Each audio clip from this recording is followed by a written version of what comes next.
Africa is ours. Yes, we are here mobilized, organizing to claim what's ours, but it is ours. And that is a mantra, that is a chant, that is an affirmation. No worries. Greetings everybody, my name is Verona Spence-Adofo. I'm here today speaking on the women's panel as I am one member of the team that is known as Ancestral Voices, which is myself and my husband, who have created a documentary series which has now gone on to expand into a range of learning resources that explore African spiritual philosophies and ritual practices which deal with factual information free from religious and colonial propaganda. The film series was basically born out of our own spiritual journeys as we started to question why is it the ways of our ancestors have been deemed as negative.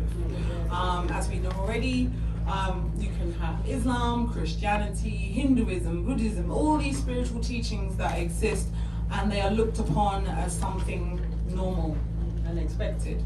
But when it comes to African spiritual teachings, then it's demonized and stigmatized. Yeah. And so the work that we've done is to remove the stigma that surrounds these traditions and to encourage us to learn and understand these practices for ourselves, because they're fundamental to our very being as African people and as humanity in general. And our work is also there to educate and inspire, and we are working to not only just educate ourselves on an individual level, but collectively, because if we want to create change, it has to be something that expands to the greater consciousness. So to do that, we've also got our work into educational institutions as well, because it needs to be something that is available en masse. Thank you. Wonderful.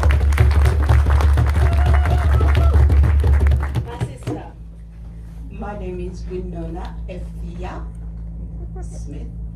And I use this word Smith with a force because it shapes. It's a name that shapes things. And that's why I hold on to it, because wherever I go, I'm shaping my destiny, and hopefully the destiny of our people through the ancestors. I am on my path back to self and coming into the knowing of the importance of honoring our ancestors, and having reaped the benefit of honoring my ancestors.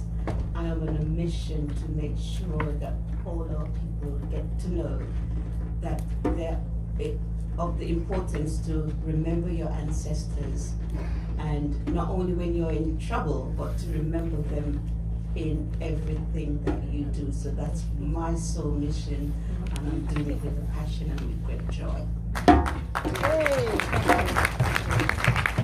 I am Michelle Coretta Ya Asantewa. That is my name. As Ya Asantewa, I am here by divine appointment.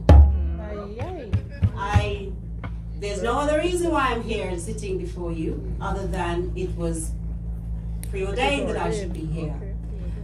The drum to me, as we heard earlier, is a powerful symbol of who we are as a people. I am wonderfully blessed that we always, when we do these things, have the drum. This African liberation, we have the drum. And as Ya Asantewa, it was one of my strategies to use the drum to instill fear into that demon that called himself governor of the Asante, Hodgson. They were terrified, marooned in this castle, fortress, whatever they want to call it. They were marooned there. We had them locked off. And it was the drum we used to instill fear into them, and they called it the death drum. One short beat meant that prepare to die. 3 successive beats meant the head was cut off. one sharp, strong beat, the head had dropped. When we do these things, we must remember the power of why we're doing the drum. There is another reason for the drum, however. That reason is to rise our spirits, to awaken our spirits to the full connectivity of the self that Sister Winona was talking about, and connect us to our ancestors and who we are individually and collectively. It's my mission to help in whatever way I can do that and contribute into the man. If we're talking about ourselves as Africans, we can't separate the woman from Say it again, because I don't think no one really heard what you said. I said, if we're talking about ourselves as Africans, we can't separate the woman from the man. Boom. And that's boom. Because everything about our culture is about the male and the female. And I can't be here without my father. It takes both, and in me I carry both my father and my mother's bloodline. So I think going forward in whatever we do from today, we keep the family together. The man. Sister Verona, what do you really think about it too? Literally repeating what Sister Win has just said. If we are talking about spirituality and its involvement in African liberation, then whether it's male or female is actually irrelevant. As African people, if we're operating with our African mind, spirituality is integral to every single aspect of our being. From when we wake up in the morning, we give thanks, we say prayers. From every cycle stage of life, whether it's birth, marriage, death, initiation, spirituality is everything. So if we're really serious about liberating ourselves and empowering ourselves as African people, then spirituality as its core. So it's not that, oh, the women deal with spirituality, the men deal with something else. No, spirituality, we all need to get in contact with that, because that's our foundation. Without it, we're lost. And without it, to be honest, quite frankly, we're not being true to ourselves as African people. Well, how was your journey into this moment of how you, the political, the how did it come into to being? My journey has been a very long one. Okay. And it started first and foremost in the Christian world. But somewhere along the line, I believe I have a guiding spirit that would not have allowed me to get too engrossed into Christianity. There was always something put in a barrier between me and it. And I have a very inquisitive mind. I ask questions. And I ask questions of people who would rather not hear those type of questions that I have. So there was always something driving me. I want to know who am I? What am I here to do? That was the first part of the journey. And then I was very fortunate to meet Sister Nzinga Asata over there. And you know, she was giving out her leaflet as she always do. And from meeting her, I heard about Galaxy Radio, and then met up with Dr. Les Henry. As a result of that, made 2 trips to Kemet. And but in the midst of all of that, my ancestors were revealing subject matters to me. And you know, at one time I thought I was going crazy. And then when the internet came about, I was able to utilize that and research those topics that they were given to me. And that led me to people like bodies of work like C. Freeman L. And then John Henry Clark, Ben Yaknan, and it goes on and on and on. And then I was privileged to be at a presentation by Professor Marimba Ani, and she mentioned about ancestors. And I thought, really? But I'm the type of person, if I hear something, I don't let it go. I want to know what was the reason for that. So again, that set me on a path. And that's when I knew about the importance of honoring ancestors. And I've been on that path since then. Question I I don't know if I posed it with you, but it's on my mind, is when our people are dying now, how many of us are hearing back from them? Our ancestors are our eyes and our ears. They can tell us what the others are planning. And we are falling into the trap of leaning on our own understanding, our ability to use words to describe and explain the this and the that. But we're not going to source for guidance. We keep going down the route where the others know we will travel and they're already there to meet us. And only the ancestors will be able to say to us, this pathway is right or this pathway is wrong. But I believe that some of us have chosen not to go down the route of honoring them and seeking their advice because we would not have the platform that we have gotten used to. And if we as a nation are to be set free in any way, shape or form, we have to go back to source, which is to communicate with those who were here before, on the other side, who have access to every conversation that's going on. They're in every meeting, they can know who gathered, what they tabled, what the plans are, but they cannot get through to their children to let them know. Can I share with you an experience? Absolutely. In 2011, autumn 2011, I was doing African yoga at the time. And I'm always questioning the ancestors and the creators about our situation. Well, why is this? Why is that? And sometimes I get really angry with them. Believe me, you don't want to hear when I get into dialogue. As my sister would say, one day they're going to box you by your mouth. And I would say to her, you know something, they know me already, so there you go. Anyway, it was one of those dialogues that I had going. And once I've talked, but in Jamaica they say, you talk out your latitude. Once I've said what all that was in me, I was quiet. And it would be as if Sister Ya come beside me and start talking. And I heard these words crystal clear. All we need is 1,000 open Africans, but we can't find them. And I said, what did he say? And it was repeated.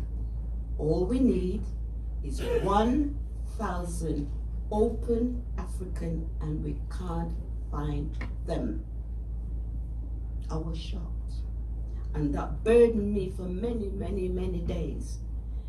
The Saturday when I went to yoga, I told the yoga teacher, she's an African, her name is Imani, some of you might know her. I repeated the incident to her, and she said to me, what did he say, Win? I repeated it. The ancestors cannot find 1,000 of us to work through, and yet we're saying we're this, we're saying we're that, blah blah blah blah. Why can't they get through? Because we're dense. They can't communicate with their own children, and this is why the others are able to do what they do. Because you see, what we don't understand is that the Wazungus know more about spirituality than we give them credit for. Okay? They have people who are skilled, who can come and sit in this auditorium and make mischief amongst us that we start to argue and you don't know. That's right. This is why whenever we are going to have any gathering and we have decided on the venue, you don't wait until the day of the venue to do libation. You put the venue before the ancestors straight away. That they position themselves to protect the place where we'll be gathering, because they're spirit workers that will come in and disrupt our meetings. And they've been able to do that for a long, long time. But the beauty about it is what my sister just said. The scales are turning. The time for the Asian nations is up.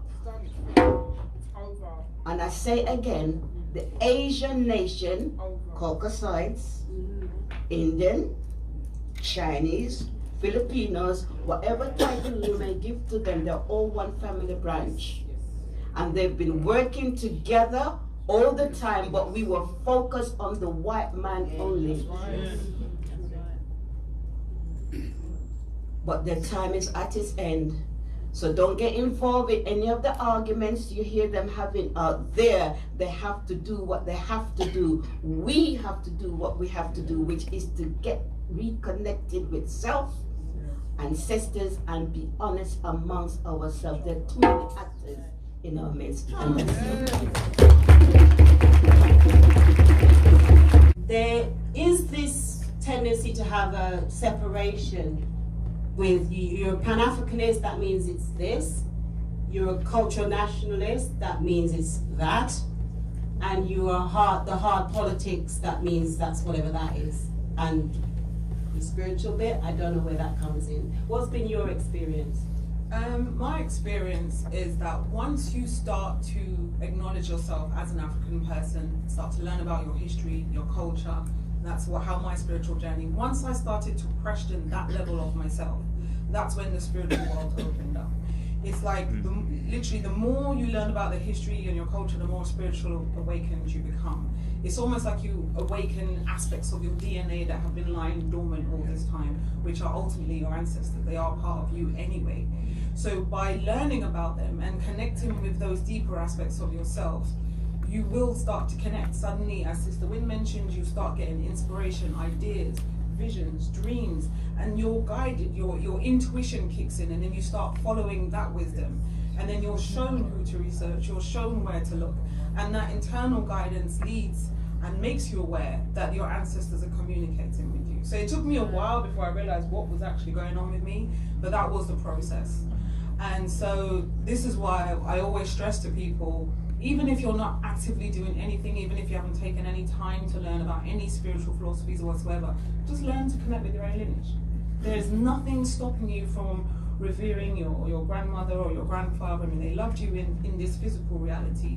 Why would you not want to extend that relationship with them beyond lighting a candle, just saying a prayer? You know, I acknowledge you, thank you for being a guardian in my life. I mean, just those simple gestures open up a whole new way of thinking and connect us to that aspect of our spiritual selves that we tend to ignore.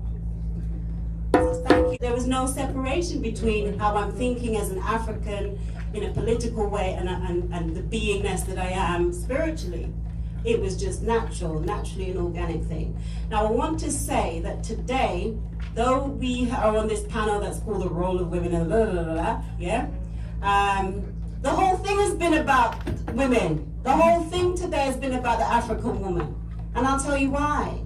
Because it began, and the whole thing has been about spirituality. Yeah? This whole moment that we're having here has been about spirituality. Because for those of you who hadn't arrived when we started, thank you, Brother Mario, I must give you props, yeah? Because you started on time, right? And the effort was to start on time.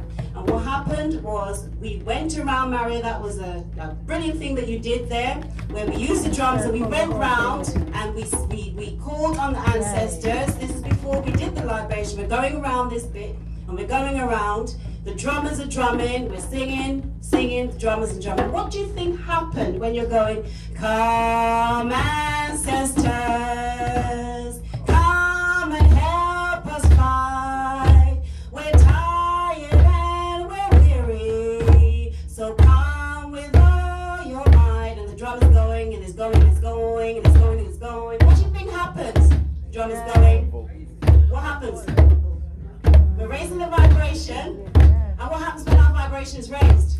We respond. The ancestors here. Did the ancestors hear? For those of us who were here, did we see when the ancestors heard us? What happened when the ancestors heard us? They came. And they came because it was a sister it was a sister that for the first time went into a state of trance. Yes. Yes? Yes. Sister C over there, yes, went into trance. Yes. And that is the power, and that's what happens when you're knocking the drum and you're actively really calling on the ancestors. They will come, and trust me, usually, who do they come to? No, not me. Me as a woman, yes, but usually they will come to a woman. This is the fact. The whole thing has been about women today, because the revolutionary impulse is, if we're saying that the African woman is the beginning, yes, of mankind, why are we having a topic about the role of African women in it? It just is. We just are, yeah? And we need, as Pan-Africanists, as politicians, as whatever the thing is we want to call ourselves, is to recognize that. And it's not an adage, it's not an appendix. We are an indelible aspect of the whole thing. So, Sister Verona, I'll come back to you again.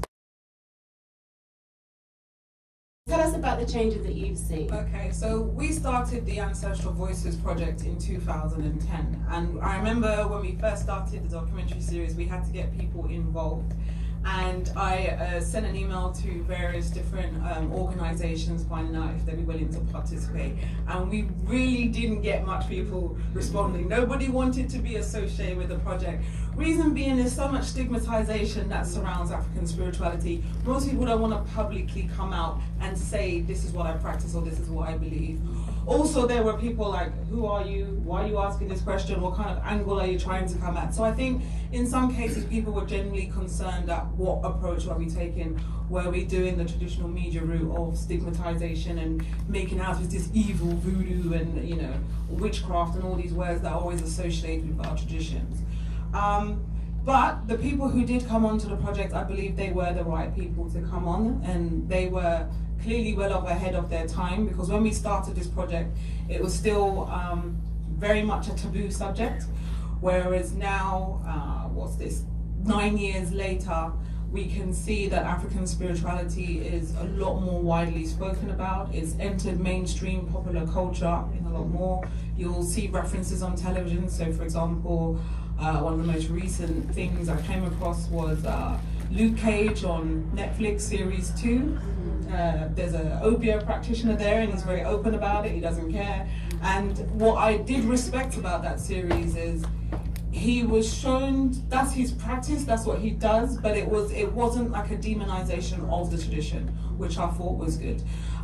It's also been referenced in other things recently, Beyonce and the whole Oshun and all that, and there's been various other ways. And recently as well, anyone's aware of the Nipsey Hussle, the rapper who died recently, his mum poured libation at the funeral. That was broadcast on live TV. So it definitely shows that the consciousness of the masses is changing, because for that to even happen, whether you acknowledge him or what happened or not, the fact that we were able to see it on such a large scale shows that our ancestral presence is here.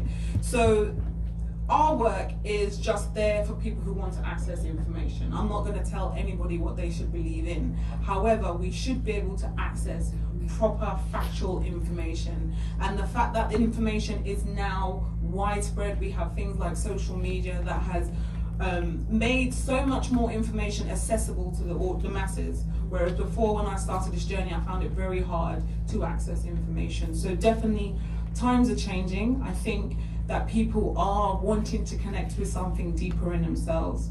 It's not, no matter how many ways you say you need to connect with their ancestors, like, I don't know how to do that.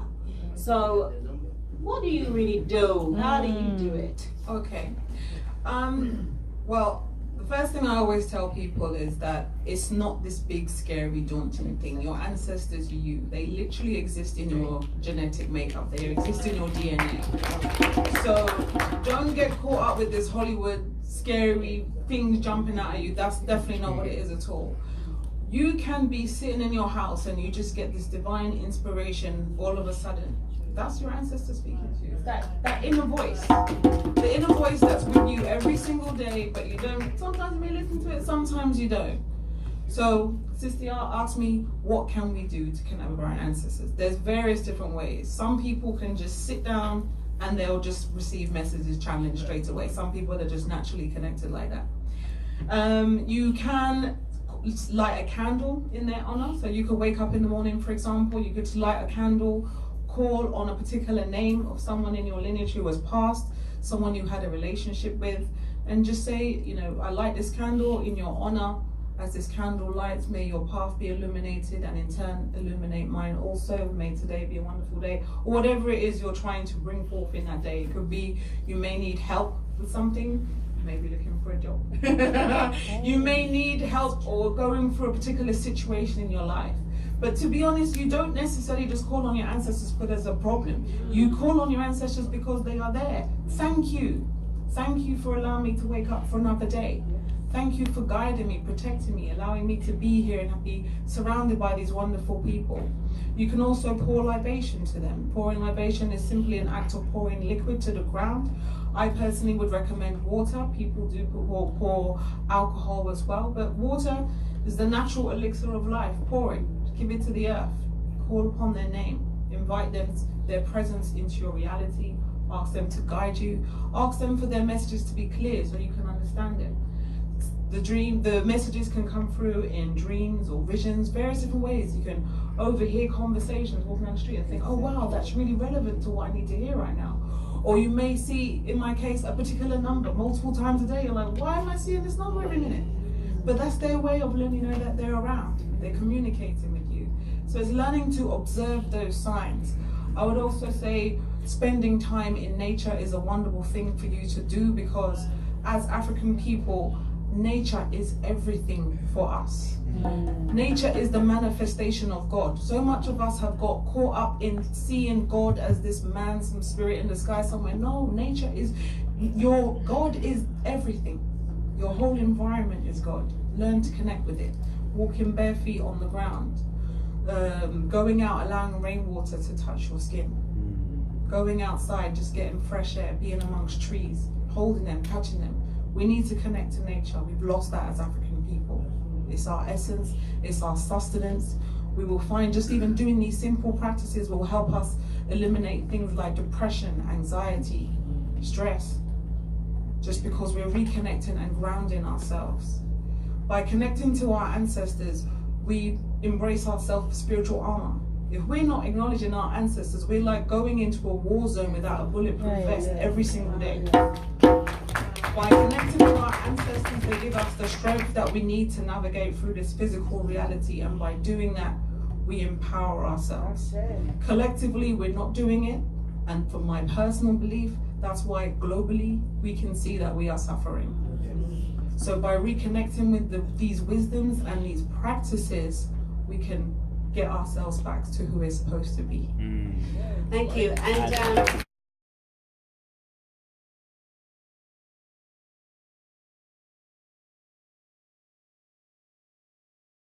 I wanted to mention these two young people who were thinking, are you talking to us? Yeah. Stella B and Nat Nye. I really wanted to pick them up because they are two beautiful, beautiful people. And they were going home, you know, yeah, because they're tired, right? They were going home and they're tired and they work hard. I see them doing a lot of stuff. And I know when I met them a little while ago, they were trying to make their trip to the continent, and they've never been able to do that, but we are trusting that that will happen, yes, this year, as you have decreed it will happen, and we are sending out that vibration to the ancestors and say, welcome them, clear all of their paths, all the obstacles that have been in their way, get rid of those, yes, and let these two young people have that opportunity to visit the motherland and come back and share with us that energy and that vibration that they so hold within themselves and they really want to embrace. So we're energizing that. We're all of us focusing on that for these two young people to make it happen. She sung Mama Africa today. She sung Sweet Mother today. And she's calling Mother. She's calling that vibration. Mother Africa is hearing you. And the other thing, as I was preparing to come here and do this, I was thinking, well, how am I going to do this thing? Yeah, that's what happens. How am I going to do this thing? And one of the things that I was told to share, is that these organizations, yes, the PASCF, the PACN, the AAPRP, you name it, yeah, all the acronyms, they have been doing this stuff. The brothers and the sisters in the organization. Brother Asari is not here. He's been doing 31 years is what he dropped on us. Yeah? Sister Jackie, I don't even know how long you've been doing this. Brother Cecil, I don't even want to think how long you've been doing this. Yeah? Sister Nzinga, yes? All of you who have been doing this work, yes? Every single one of you who have been doing this work, the voice, the ancestors told me they were thanking you. Yes? They wanted you to be thanked, and they wanted all of you who are in the audience that don't know, needed to give them that thanks, because they put this together. People are trying to bring this together. They want to know, they want you to know that they respect your work. They appreciate your work. They know, and they want you to know that if you're tired, yes? If you're tired, they understand that you're tired. And if you're tired, it was good that Brother Asari mentioned about passing the baton, because that was the thing that was in my consciousness. It was like, well, are you succeeding? Who's going to do it? So young people who you know you're young. You know you're young, yeah? And you know you got the energy. Our elders, they're now elders that have been doing this for 50, 40, I don't know, there's a brother that came up to me, an elder, and said, I've been in this country for 50 years. Brother Kwame, where are you? 50 years, he told me. I've been in this country for 50 years. I've been coming to these things for 40 years, yes? And I talk the same thing over and over and over and over and over again. And nothing is real, yeah? We need to undergird the thing with the spirituality, that vitality. We mustn't be afraid of it.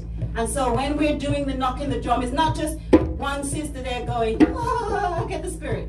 Oh, we get the spirit. We're jumping up, and this is what you